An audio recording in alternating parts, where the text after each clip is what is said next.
is John. Sorry. Do you have a warm-up speaker? Oh yeah, sorry. We have a warm-up speaker to warm us up, to warm our laughing muscles up. The warm-up speaker is Stacy Dymalski. She's our humorous speech forerunner. The purpose of the forerunner is to warm up the audience. Her speech today is entitled "Single White Female with a Strong Stomach and an Ironic Sense of Humor." Welcome, Stacy.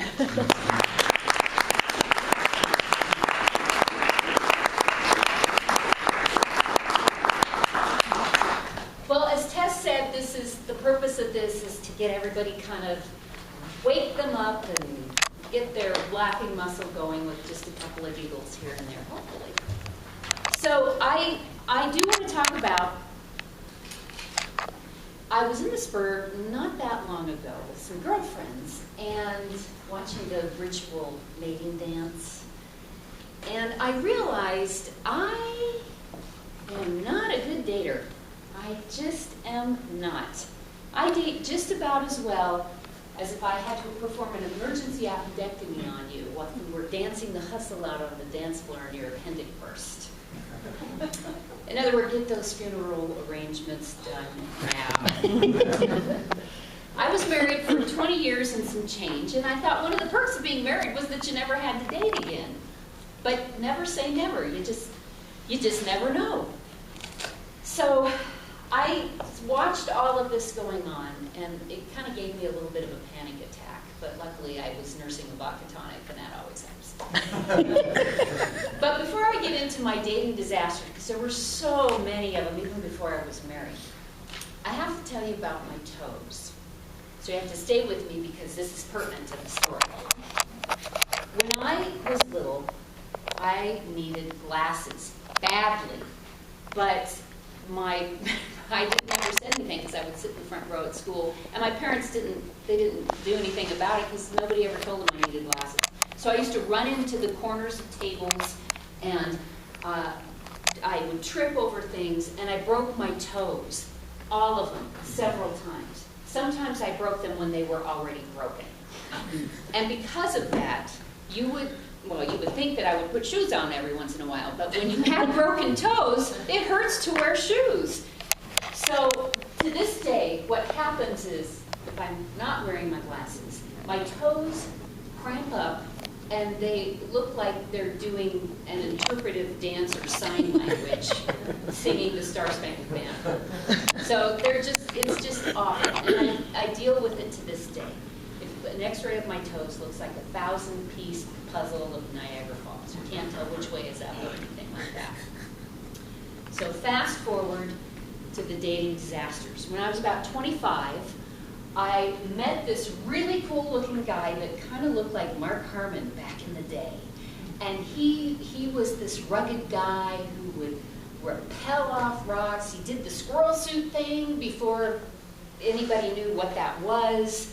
He was just an adventurer, and he would always say, if somebody was kind of on the fence about something, "What a royal prissy sissy! What a royal prissy sissy!" And I was an adventurer myself. I'm a fairly good athlete. I can do anything, average or better, but nothing well. So when this guy came into my life, I said, "Hey, dude, I'm in. Let's do it." So he would do things like, we went to a hockey game, and he was telling me all about body checking. We went to an LA Kings game. I lived in LA at the time. And I just kind of let him talk and let him do his thing and whatever. Quick sidebar, that condescending crap would never fly today. So the next day, date number 2, we went to El Torito. If you are from Southern California, you remember El Torito, this Mexican chain, and proceeded to try to impress me by pounding down about 20 or 30 jalapeno peppers. And all I kept thinking is, dude, those badass peppers are going to be really painful when they make a repeat performance tomorrow. When I mentioned it, he goes, "Oh, no, I'm not a royal prissy sissy." And I thought, well, okay, whatever. So date number 3 was the moment of truth. We went on a backpacking trip with another couple up in Big Bear, between Big Bear and Palm Springs, in that kind of remote area. And we were gone Friday night to Sunday night. And Friday night, we backpacked in, we pitched a tent, we spent the night, all was good. Saturday morning, we get up, we're hiking, God knows where. And at 4 o'clock, the moment of dating truth happened.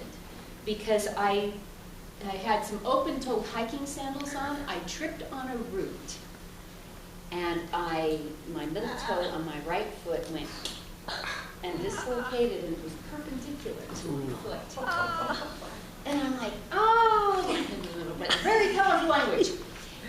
And they all looked at me collectively, their pupils dilated, and they didn't know what to do. And I've dealt with this before. All my it was because of my toes.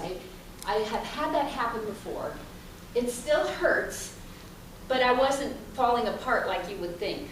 And they didn't know what to do. We need to get help. She can't walk. Oh my gosh. I know. We'll leave you here, and then we'll all go in different directions, and somebody will come back and get you. And I thought, oh no, that's the beginning of every horror movie ever made. There is no way you're leaving me here. And then some Jason hockey mask person is gonna. You'll never see me again. Forget it. So what I did was I took a stick and I gritted it through in my teeth. And I reached down and I went, and I put my toe back. It hurt but I did it anyway because there was no way they were going to leave me there.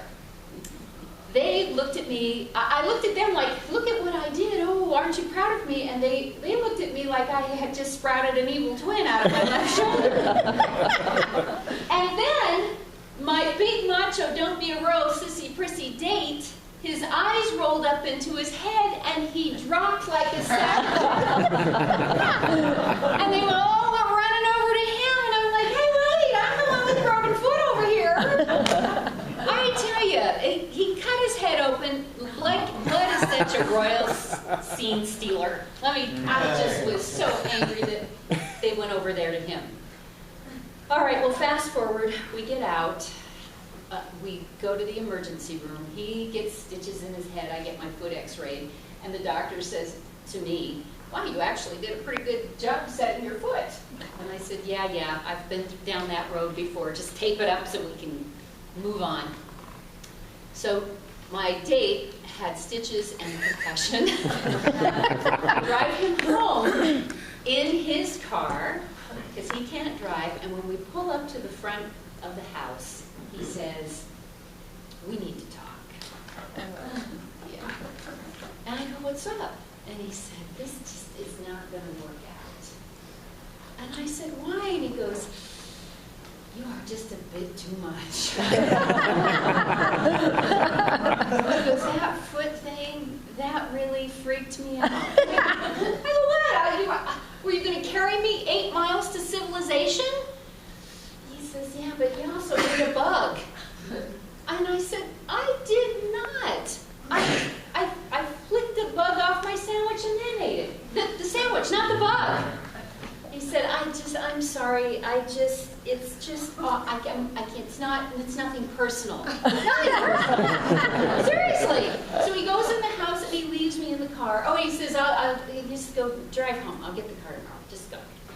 So I'm sitting there and I think, oh my gosh, I go into this very introspective, I don't want to intimidate people. Is it me? What's wrong with me? I've always been kind of a forward person, and I really dug deep and asked myself those universal questions about how do people like me? How can I be a better person? And then it came to me. That dude is just a royal sissy person.